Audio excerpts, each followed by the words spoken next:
Back to You Asked For It, and here's Jack Smith.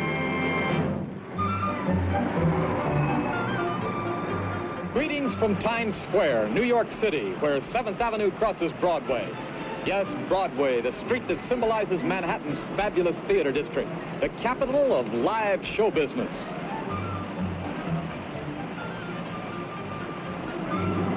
We're speaking to you from the marquee above the entrance to New York's Astor Hotel, a wonderful vantage point overlooking this familiar landmark. It's a clear, cool night here in New York City. Each year, millions of strangers brush against Broadway to spend a night at the theater or simply walk its streets out of curiosity. Then they go back home and remember this place the rest of their lives. But for 24 hours a day, year in and year out, a comparative handful of little publicized, hustling human beings keep it going and make it what it is. They are the echelon of offstage characters which keep Broadway alive around the clock. They are the ones who we salute tonight at the request of Miss Grace Peter of Eatonville, Washington, as we go backstage Broadway. To seek out these deserving offstage personalities, we went to most of the theaters that you can attend here along the Great White Way, featuring such shows and stars as The Music Man with Robert Preston, The Marriage Go Round featuring Charles Boyer and Claudette Colbert, Sunrise at Campobello with Ralph Bellamy, Jamaica, Lena Horne. We talk with many behind stage at theaters featuring such shows as The World of Susie Wong, The Pleasure of His Company, My Fair Lady, Flower Drum Song. And so, Miss Grace Peter, tonight, this is Backstage Broadway because you asked for it. By day, Broadway's been compared to a faded beauty, a woman who's seen better times, haggard and spent, living an age that has passed her by. But by night, when the lights go on and the side streets are choked with pedestrians and taxicabs, Broadway is transformed into a bejeweled dowager, regal and vigorous. But from here, you can see her at her best, the face of Broadway at night. Her makeup, the greatest free electrical show on earth.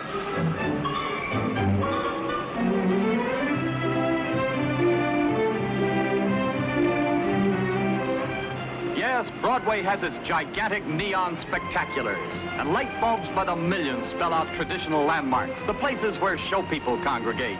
At places such as Jack Dempsey's, at Lindy's, Sardi's, Downey's, at Ralph's, at hotels such as the St. James, Algonquin, at the Lambs Club. Broadway's Bible is variety. Broadway's unsung heroes are many. There's news vendor Alex Steiner, 20 years at the same old stand, come thunderstorms or zero weather. And Ralph Santoro, bartending proprietor, who's heard the ups and downs of show people for 30 years. There's stage doorman Andy Doyle, a former piano player, 45 years with the theater, one of the many the stars salute tonight. Broadway has its traditional tailors, none more respected than the Wenner brothers, Harry and Ellis. There's Arthur Cantor, one of the theater's press agents, the men who publicize the shows and the stars.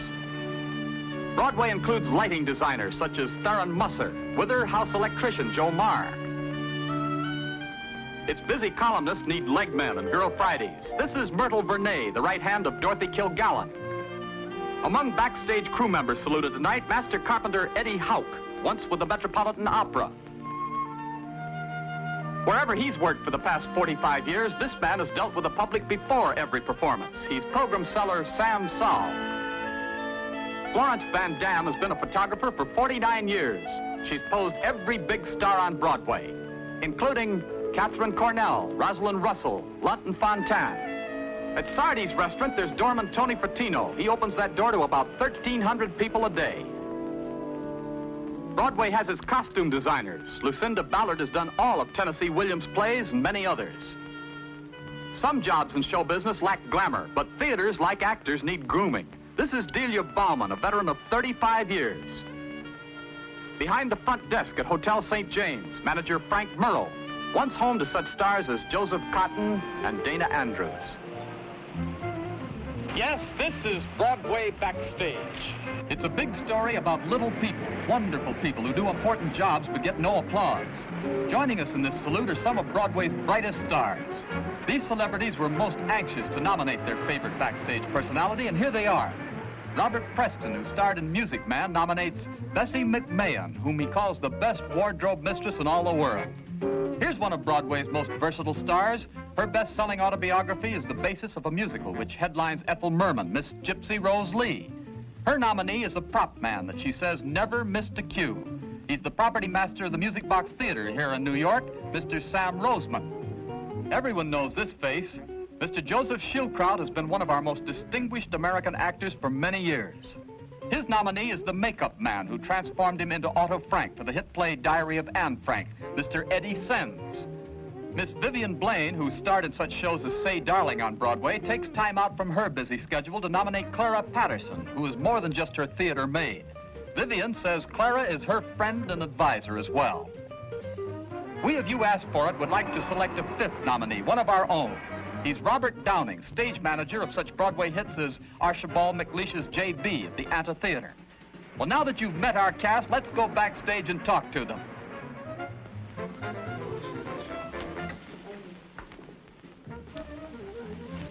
Yes, this is Backstage Broadway. Broadway in its fullest sense. From their various theaters along the Great White Way, these representatives of the wonderful people who make up Backstage Broadway have gathered to talk about the one thing they know best, the American theater. Hello. Hello. Hi, Jack. Thank you for meeting us here. Sam, how did you get into the theater?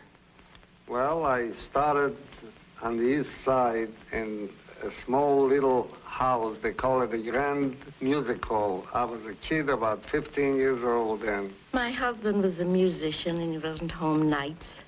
So I had an aunt that was working for Joanne Sawyer. So while he was out working, I just took a job working in the theater so I could be out nights.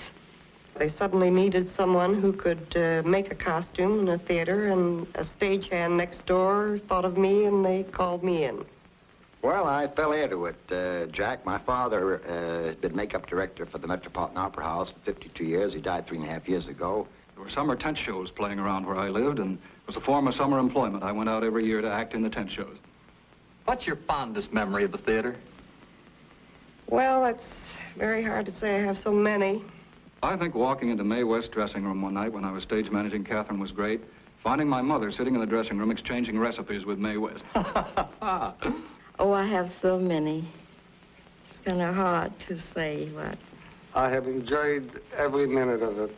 What was your worst moment? I think the failure to have cleaning come back on time out of town one night. Gee, I guess it was when I was a very young stage manager and had for the first time the opportunity to run a show all by myself. I very grandly took out the house lights. I cued the star to make her first dramatic entrance and then discovered I hadn't taken up the house curtain. Are you superstitious? With some things. No, sir. About some things. I think it's good luck when it rains on opening night. I think it's wonderful to have a cat in the theater. Things like that, old-time superstitions. Well, the old tradition of never putting a hat on the bed or shoes higher than the floor. Of all the great stars of the past that you've known, maybe some of the stars that have even passed away, whom do you remember with most affection? I think Mr. Walter Hamden. I think he was the first gentleman in the American theater.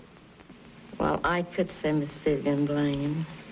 Gertrude Lawrence, to me, was a very wonderful person. I remember years ago when she first came to this country with Charlotte's Review. Gertrude Lawrence, as I have a picture of it, her even sitting on my lap. Well, I would say Sophie Tucker and Mae West. Bob, one last question. Is there anything that we haven't asked you that you'd like to say? Gee, I don't know. I guess maybe it'd be this. To everybody, whether they're behind the footlights or out front or whatever phase of the entertainment world they may be in, stay in love with the theater. Stay in love with show business. You've heard from some of the unsung heroes of Broadway. Without them, there would be no Gay White Way. These 5 people are symbolic of hundreds who are the heart, the soul, and the backbone of the American theater. Well, it's goodbye to Broadway right now, but Miss Grace Peter, don't you go away. We've got your name up in lights.